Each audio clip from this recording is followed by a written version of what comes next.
Pour cette dernière intervention, je vous invite à faire un pas de côté, prendre un chemin de traverse. Je pense je vais être très décalé par rapport à ce qui a été dit là tout à l'heure, qui m'a du reste passionné.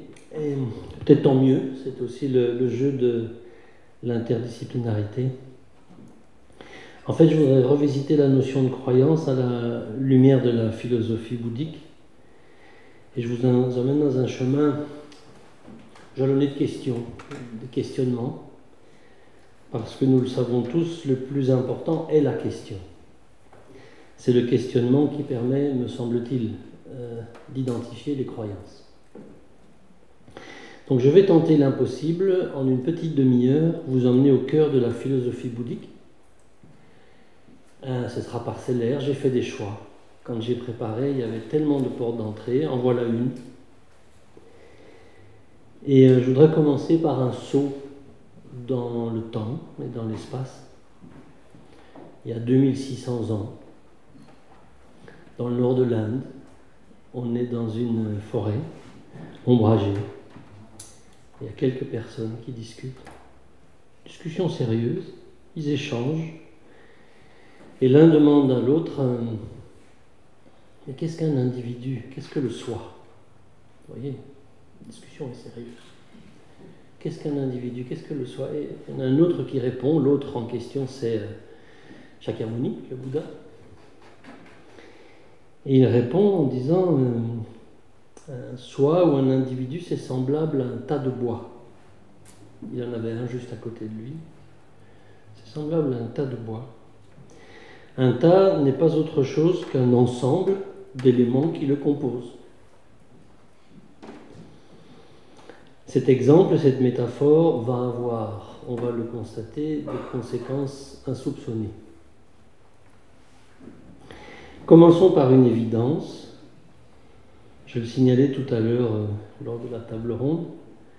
Si nous sommes capables de croire quelque chose, de croire en quelque chose, c'est que nous sommes capables de connaître cette chose, de l'éprouver. Et du coup, parlant de croyance, une question s'impose. Est-ce que la connaissance que j'ai des choses est valide?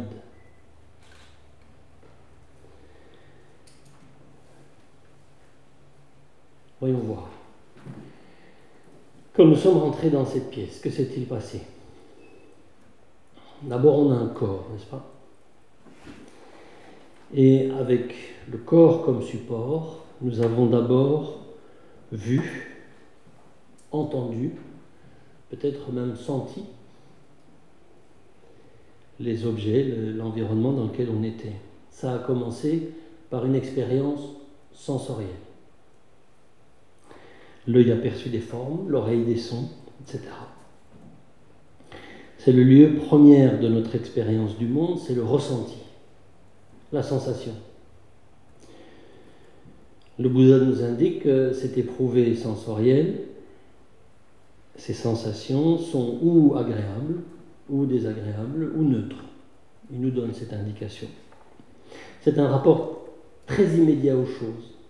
On rentre dans cette pièce et on voit d'abord des couleurs, des formes, des textures, des structures, on entend des sons.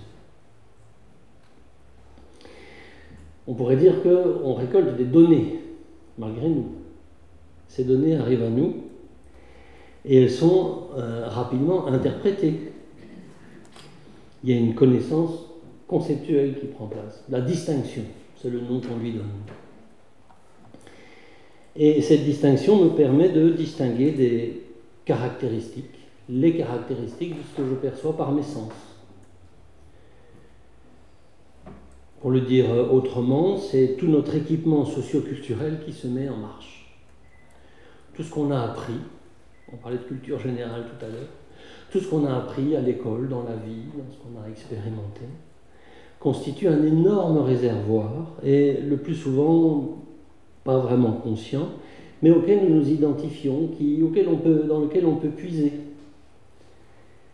C'est par la distinction que je peux identifier les caractéristiques. Les données sensorielles deviennent informations. Je suis rentré dans cette pièce, forme, couleur, et puis là, je vois, il y a une très belle charpente. Très belle charpente en bois. Le bois est de qualité, je ne m'y connais pas en bois, mais c'est pas mal ça. Salle de conférence, il y a des chaises. Petit à petit, j'identifie les choses. Mais très vite, l'information devient une expérience subjective. Elle est prise dans la toile de tous nos événements mentaux, nos tendances à agir. Elles sont héritées de notre passé, de nos expériences de vie. Tantôt à l'état de pulsion, c'est assez inconscient. D'autres moments, c'est plus délibéré. Toutes sortes d'émotions, colère, colore cette éprouvée-là. Ça me motive aussi. Donc quand je suis rentré dans cette pièce, j'ai vu un Bouddha. Pour certains, ça les a inspirés. Pour les autres, ils se sont dit, c'est comme une dimension un peu trop cultuelle pour un séminaire comme celui-là. Petite irritation. Il y en a d'autres qui étaient très contents de voir qu'il y avait une statue semblable à celle qu'ils avaient vue au Bouddha Bar à Paris. Chacun, selon son expérience, son vécu, a une expérience subjective de ce qui se passe. Bon, jusqu'à présent, je n'ai dit en gros que des évidences, n'est-ce pas ? Pour chaque individu, une connaissance qui, sur base du corps, est la combinaison des données sensorielles qui deviennent de l'information, beaucoup plus mentale, grâce à la distinction, et qui sont colorées par une multitude d'états d'esprit qui dépendent de notre histoire, de nos habitudes. Il faut rajouter un cinquième élément que l'on pourrait nommer conscience. C'est cette capacité à connaître, cette capacité à être conscient des choses. C'est le projecteur de l'attention qui vient se poser sur les différents éléments constitutifs de mon expérience et qui me permettent d'en être conscient. Le corps, les sensations, les distinctions, les événements mentaux sont rendus conscients ou pas par cette capacité d'attention, la conscience. Je la définirai comme ça pour le moment. Alors à l'époque du Bouddha, évidemment, les neurosciences n'existaient pas, Freud n'était pas né, l'inconscient non plus. Et donc, ce dont je vous parle là, c'est à partir de l'enseignement du Bouddha, qui lui s'est fondé sur la connaissance de son époque et bien sûr son expérience personnelle. Et il décrit un individu comme un tas de bois, avec différents éléments, le corps, les sensations, le mental, les émotions, toute une série d'éléments. Et cette description d'un individu en agrégation, en agrégat, en rassemblement d'éléments, n'est pas innocente. Le Bouddha a une visée.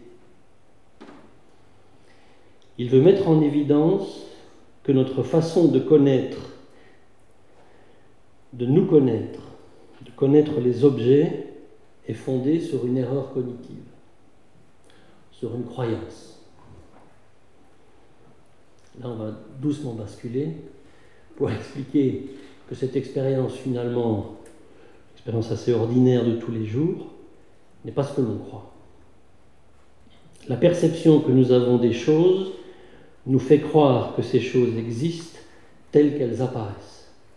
La perception que nous avons des choses nous fait croire que les choses existent telles qu'elles m'apparaissent, sous la forme d'entités dotées d'existence propre. Je ne vous ai pas perdu encore ? L'évaluation que nous avons du monde est trompeuse. Là où l'on voit de prime abord l'unité, il y a en réalité pluralité. Une pluralité qui est sous-jacente à toute chose, le tas de bois. Ce que l'on pense être un est en réalité de toute façon composé. Et ça aussi, ça a des conséquences, comme pour le tas de bois. Je vous donne un exemple, c'est pas essentiel, mais juste pour montrer comment nous fonctionnons. Lors d'un séminaire récemment, j'ai demandé aux uns et aux autres des participants ce qui était pour eux une sensation. Et il y a quelqu'un qui a répondu sûr de lui, les sensations, mais c'est des objets. C'est-à-dire qu'elle fusionnait ce qu'elle ressentait et les objets qu'elle percevait. Hein? Il y avait une fusion. La sensation est un mode de connaissance de l'objet et non l'objet lui-même. Et dans le vécu de cette personne, ce qui était ressenti était identifié à ce qui était bon. Donc si je reprends, le corps, c'est notre base, un ensemble constitué de capteurs sensoriels. C'est incroyable le corps. Vous avez déjà remarqué ça? Capteurs sensoriels en lien avec les objets correspondants. Capteurs visuels, capteurs auditifs, capteurs gustatifs, capteurs olfactifs, capteurs tactiles. Il y en a partout. Il y en a pas mal qui sont centrés ici. Il y en a partout. Sur base de ça, les sensations qui sont cette réaction primaire au stimulus produit lors du contact. Contact avec les objets, et elle nous nous renseigne sur les objets, elle nous donne une première information. Il y a des formes, il y a des sons, il y a un environnement qui m'entoure, et très vite, les représentations mentales sont les notions que l'on se fait d'un objet au contact de ses caractéristiques. Je vais, pour utiliser un terme un peu contemporain, mentaliser ce que j'ai ressenti à travers les sensations. Les événements mentaux sont l'ensemble de mes forces conditionnantes, issues de mes expériences, de mes actes passés, tout ce réseau d'états d'esprit qui nous traverse sans cesse. Donc, le corps est composé, les sensations multiples, les pensées sont plurielles, les événements mentaux sont composites, et la conscience succession d'instants. Nous sommes, mesdames et messieurs, bien plus process que matière. Sachant en plus qu'aucun de ces 5 facteurs n'existe à part l'un de l'autre, ils fonctionnent en interrelation et en boucle. Sensation, mentale, émotion, sur base du corps, et une conscience plus ou moins claire de tout cela.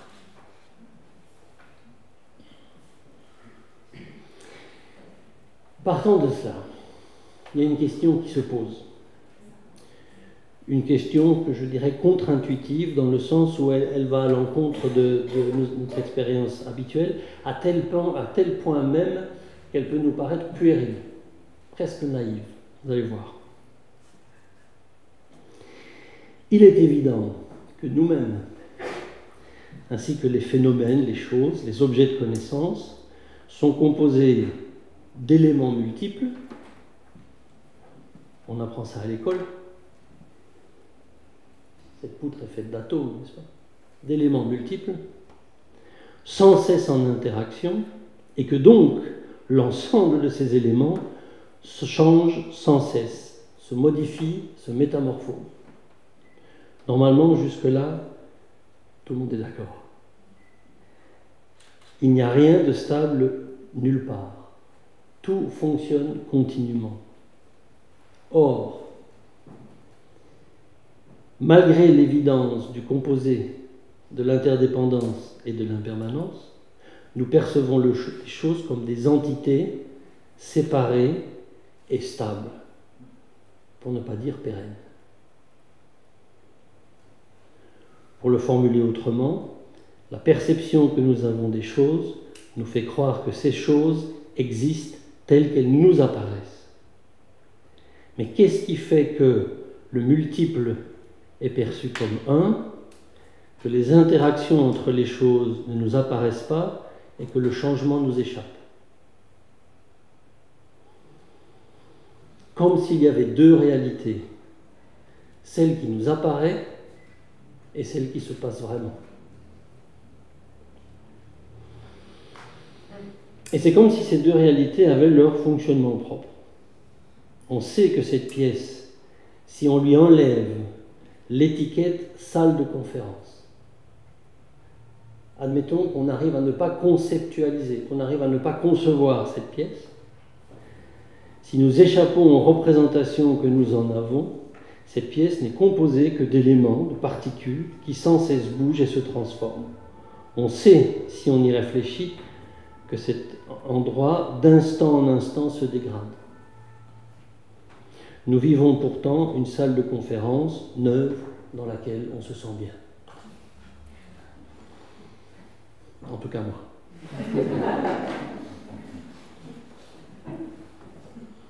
Ce que je suis en train de vous dire, c'est que ce que nous prenons pour la réalité, selon le Bouddha, n'est en fait qu'un jeu illusoire, un jeu de croyance. Les théories bouddhistes de la connaissance postulent ceci: toute unité est une synthèse, et toute synthèse est l'œuvre de l'imagination. Je vous laisse le temps. Toute unité, toute entité est une synthèse, et toute synthèse est l'œuvre de l'imagination. Une croyance, donc. Le postulat est bien celui-ci: le monde que nous percevons, y compris nous-mêmes, est une réinterprétation de la réalité. Je vais prendre une autre porte d'entrée. Notre mode de connaissance qui fusionne trois aspects en permanence. Il y a l'objet de connaissance. Quel que soit l'objet, il n'a pas de nom tant qu'on ne lui a pas donné. Une bouteille n'est pas une bouteille parce que je l'appelle bouteille. La bouteille était bouteille avant que je la nomme. Je reviens sur l'idée qu'il y a un ensemble de particules mouvantes et changeantes, organisées d'une certaine façon et qui génèrent une fonction à l'objet. Comme cet objet a une fonction spécifique, je peux en avoir une représentation. Si je vois l'objet, parce que je l'ai déjà vu, parce que j'en ai l'expérience, je sais que je peux mettre du liquide dedans, je peux verser ce liquide dans un autre récipient, etc. J'en ai une certaine représentation, et cet objet est nommé, ça y est, bouteille. C'est pratique. D'abord, c'est important d'avoir des conventions, parce que ça nous permet de communiquer, n'est-ce pas? Donc il n'y a pas de défaut à nommer la bouteille bouteille. Mais l'ensemble de nos connaissances est le fruit de la fusion de ces trois aspects. Je dis fusion car ce procédé de connaissance ne fait plus la différence entre l'objet, la notion et son nom. À l'intérieur, on fusionne les trois. Fleur fanée. Le fait de nommer ça vous permet de relier le son entendu à une représentation. Tout le monde l'a. Pourtant, il n'y a pas de fleur fanée ici. Mais quand vous voyez une fleur fanée, vous la reliez à cette représentation et vous la nommez. Et dans ce processus essentiel à la construction de notre existence et notre vie en commun, il y a une supercherie. Nous fusionnons les trois aspects, il y a réification. Nous construisons une réalité fabriquée sur base d'une réalité autre que ce que l'on perçoit. Ce qui fait que, quand je me représente et que je nomme les choses, cela me permet de les distinguer, certes, mais en même temps je m'en éloigne. Nommer quelque chose me permet de consolider la représentation que j'en ai, mais le fait de le nommer m'éloigne de ce qu'est la chose. En philosophie, ça a un nom, ça s'appelle hypostasie. Considérer à tort un concept pour une réalité. Selon le Bouddha, mesdames et messieurs, si vous ne le saviez pas, je vous l'annonce, nous hypostasions le monde autant que nous-mêmes. Bien? Vous avez bien fait de venir. Tout ça serait sans importance majeure. Finalement, ce n'est que du fonctionnement. Si ce n'était que ce décalage entre les différentes réalités, ce qui se passe, ce que nous en vivons, est cause de mal-être, est cause d'insatisfaction, est cause de souffrance. Wow. 10 minutes, c'est ça? 10 minutes, je vais parler plus vite. À supposer que ce que je viens de dire soit pertinent, admettons que cette histoire de composé et de fusion des trois éléments dans notre connaissance des choses, dans notre perception des choses, à supposer que ce soit pertinent, ça signifie que nous sommes coupés de la réalité telle qu'elle est à cause d'un jeu de perception, de représentation. À supposer que ce décalage entre une réalité des faux semblants, ce que je perçois, et une réalité plus ultime, génère effectivement de la souffrance, de l'insatisfaction, du mal-être. À ce moment-là, une nouvelle question se pose. Qu'est-ce que je fais de cette situation? Et là arrive l'aspect méthodologique. On laisse là la théorie et on arrive à ce que le Bouddha a proposé pour nous permettre de clarifier cette confusion générée par ce jeu de représentation. Je vais prendre deux aspects de la méthodologie bouddhique dont le but est d'identifier les croyances. La première, c'est la contemplation. Contemplation, je vais définir, expliquer ce que c'est. Et la deuxième, c'est la familiarisation. Je vais partir d'un exemple, la contemplation sur l'impermanence. Si vous vous demandiez ce qu'on fait dans cette pièce ici quand il n'y a pas de séminaire, vous allez voir. Une des caractéristiques de notre fonctionnement habituel, c'est le déni de l'impermanence. Encore un fort décalage. Nous nous attachons aux choses et aux êtres en oubliant leur caractère impermanent. Nous vivons dans l'omission de la finitude des choses et des êtres. Autrement dit, nous nous berçons d'illusions. C'est comme un a priori instinctif. On fait comme si les choses allaient toujours être là. On fait comme si nous-mêmes, nous allions toujours être vivants, sauf à y réfléchir, ou sauf si la réalité nous oblige. On est bien obligé d'avoir un compte d'amortissement, parce qu'on sait que les choses se dégradent. Il y a de l'obligatoire. Mais s'il n'y a pas cette réflexion, de façon naturelle, instinctive, on vit comme si tout allait toujours être là.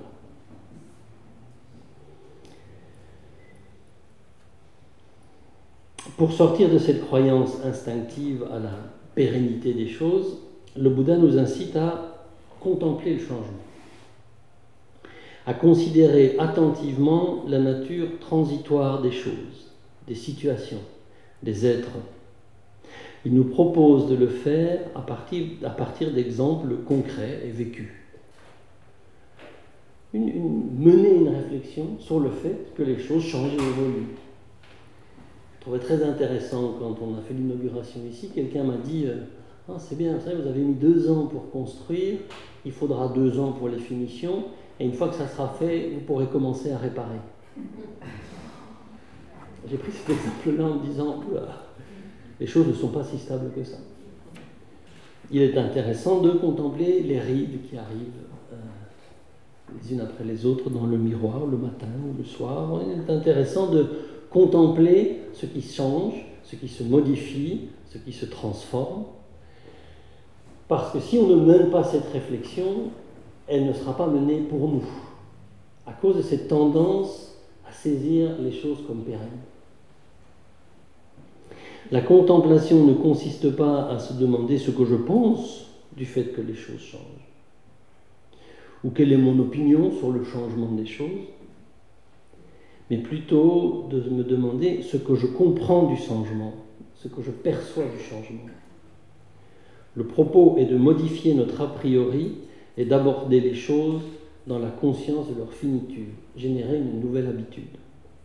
Le fruit de cette réflexion, de cette contemplation, c'est une conscience plus aiguë de la réalité et donc des réponses plus pertinentes face au réel.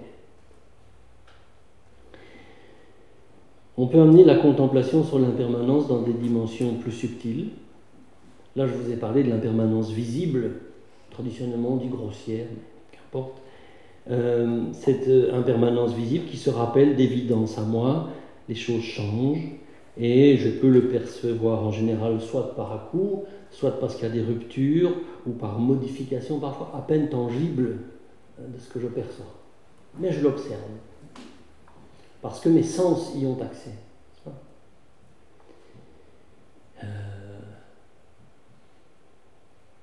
Je n'ai pas vu quelqu'un depuis longtemps. Oups. Coup de vieux.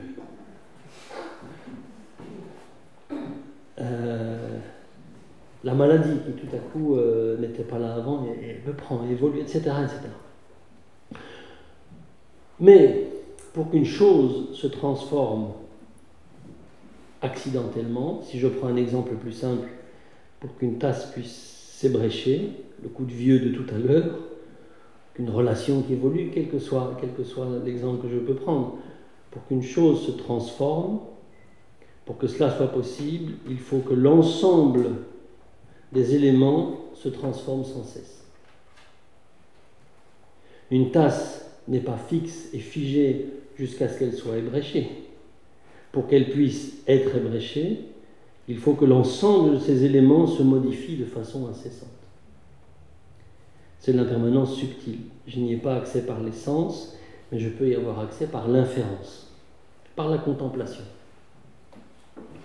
Cette impermanence subtile, une idée somme toute un peu bizarre au départ, me devient familière, se transforme en évidence et peut devenir un a priori. Ce qui fait que dans les situations ordinaires, je suis moins dupe de ce qui se passe au niveau le plus fondamental des choses.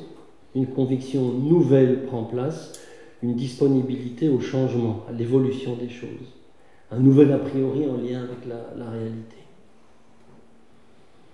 L'impermanence suppose que les choses soient composées, qui suppose l'interdépendance, s'ouvrent alors des champs de contemplation qui nous ouvrent à l'insu, à l'inconnu. Ces contemplations me font prendre conscience de choses que je ne percevais pas avant et vont changer mon rapport aux choses, vont faire évoluer mes croyances. En termes méthodologiques et en 2 minutes, il reste ce que j'ai appelé la familiarisation. Contemplation, familiarisation. Il s'agit de se familiariser à d'autres habitudes en prenant conscience des habitudes présentes. Là, l'approche est beaucoup moins discursive que dans la contemplation, qui est de mener une réflexion sur les choses. Là, il va falloir mobiliser plusieurs choses. Déjà mon corps, le poser mon corps, et de mobiliser certaines habiletés psychiques afin de faire évoluer mon mode de connaissance.